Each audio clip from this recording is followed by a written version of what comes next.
बात जाटव साहब आप ही के साथ, अब तो देखिए बीएसपी के कोई प्रवक्ता भी कम आते हैं, उनके झंडे भी कम दिखते हैं। यदि बात करें सड़कों पर जनाधार के ऊपर हम चर्चा तो कर रहे हैं, लेकिन क्या वह जनाधार वाकई दोबारा बीएसपी हासिल कर सकती है? जाटव साहब, आपकी क्या प्रतिक्रिया है बीएसपी की तमाम रणनीतियों को लेकर, जब 2024 के लोकसभा चुनाव और विधानसभा में भी उनकी संख्या हाशिए पर है? ऐसे में आपको लगता है BSP is still a factor और not a factor at all? Kunal ji, जिस तरीके से बहुजन समाज पार्टी का एक पीछे 80 के दशक में एक जो माहौल था, और सही मायने में उस वक्त में इन्होंने जिस तरीके से जातिवाद को लेकर के तलक तराजू तलवार मारो के जूते चार, इस प्रकार के समाज को बांटने के जो नैरेटिव गढ़े और उससे एक वर्ग जो है इनके साथ में इकट्ठा हुआ, उसको फिर थोड़ा सा इन्होंने और थोड़ा सा वो बदला, मुस्लिम समाज को भी जोड़ा और बाद में फिर ये ब्राह्मण समाज भी इनके साथ में जुड़ा।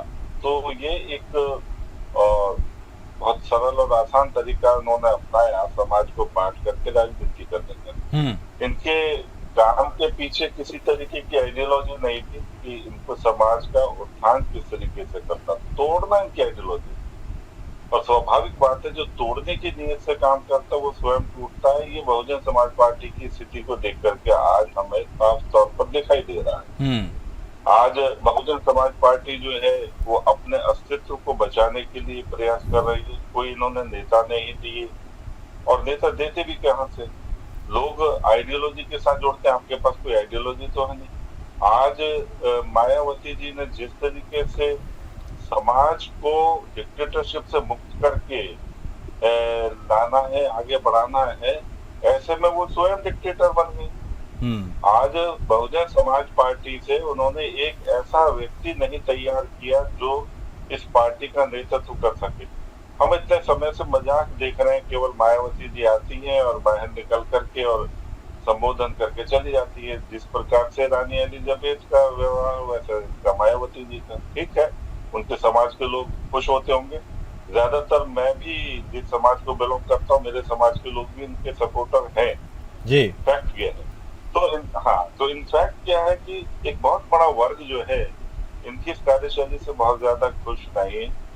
आकाश आनंद जी को जिस तरीके से इन्होंने अपना आगे का जो काम देखने के लिए नेतृत्व देने का प्रयास कर रही हैं। आकाश आनंद तो हमारे से बहुत छोटे हैं ना, और आप ये लगाओ जिस वक्त में लोगों ने इस पार्टी को कैडर करके और आगे बढ़ाया, आज उन लोगों के सामने एक छोटा बच्चा जो पोतिक के बराबर है उनका नेतृत्व करे, स्वाभाविक बात है इस चीज को पार्टी के अंदर ही लोग जो है उसको स्वीकार नहीं करेंगे। मगर हाँ, बहुजन समाज पार्टी एक ब्रांड रहा है, इस वजह से काफी हद तक लोग जो है इनके ब्रांड के नाम के साथ में अभी चिपके हुए हैं। मगर इसके परिणाम जो है मैं मानता हूँ कि ऐसे नहीं दिखाई देंगे कि बहुत ज्यादा कोई व्यक्तिगत अपने निजी आधार पर कोई चुनाव जीत ले, विधायक या सांसद, वो अलग विषय हो सकता। मगर पार्टी की जो फिलॉसफी है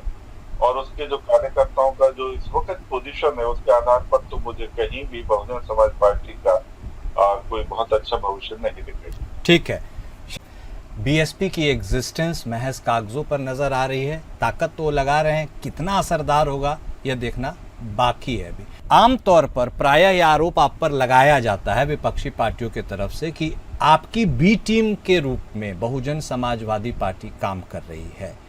आप इस पूरे स्टेटमेंट को या इस पूरे जो आकलन किया जाता है बीएसपी का आपके साथ का, इसको आप कैसे देखते हैं और क्या आपको लगता है और क्यों विवशता है मायावती की? ऑलमोस्ट हाशिए पर जा चुकी वह पार्टी है, अब उनके पास कोई बड़ा विजन नजर आ नहीं रहा है। ऐसे में क्या मजबूरी हो सकती है कि केवल चुनाव के पहले सुगबुगाहट उनकी तेज हो जाती है और फिर पूरे कोर्स ऑफ टाइम में वो शांत से पड़े रहते हैं? ऐसी क्या विवशता है, आपको क्या लगता है?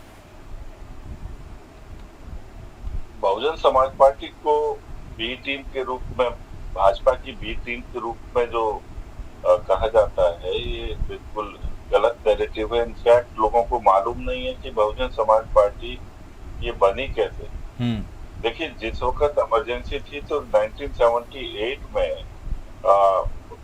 पंजाब में ज्ञानी जैल सिंह मुख्यमंत्री हुआ करते थे और कांग्रेस पूरे देश में हार चुकी थी। पंजाब से ये पार्टी का गठन हुआ और रोपड़ के काशीराम उनको जो है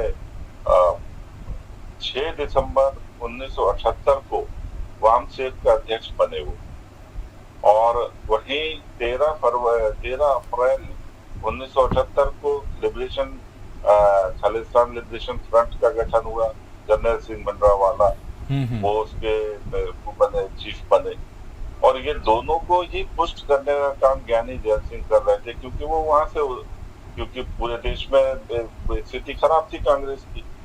तो जनरल सिंह भिंडरावाले ने गोली से आतंक फैलाए और काशीराम उन्होंने 6 दिसंबर 1978 के बाद वामसेर के नेता के रूप में इन्होंने गोली से आतंक फैलाया।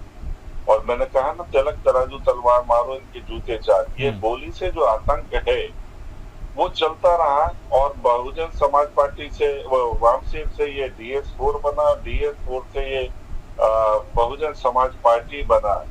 और उस वक्त में बहुगुणा जो है, उन्होंने कहा था हेमवती नंदन बहुगुणा ने कि इंदिरा गांधी ने बहुजन समाज पार्टी को पुष्ट करके अपने लिए मुश्किलात पैदा कर ली है।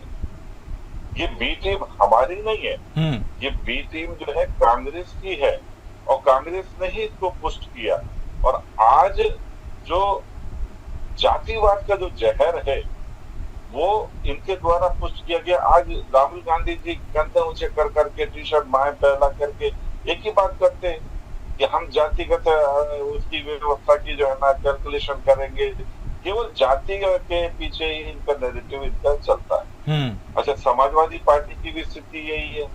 अभी आपने शरद जी की सारी बातें सुनी, इन्होंने मनु का इतना नाम लिया, इतना नाम लिया, मुझे नहीं लगता कि उनका कोई अनुयायी अगर कोई है तो वो भी इतना नाम लेता होगा। आज क्या मनु की व्यवस्थाएं चल रही है देश के अंदर, मगर आप झूठा नैरेटिव गढ़ रहे हैं। किस लिए? क्या मतलब भारतीय जनता पार्टी में सर्व धर्म के लोग नहीं है, सब जाति के लोग नहीं है, और देश के हर एक व्यक्ति को जो है ना ये पार्टी सारी सुविधाएं दे रही है, सरकार सारी सुविधाएं दे रही है, मगर ये नैरेटिव क्या कर रहे हैं मनु का।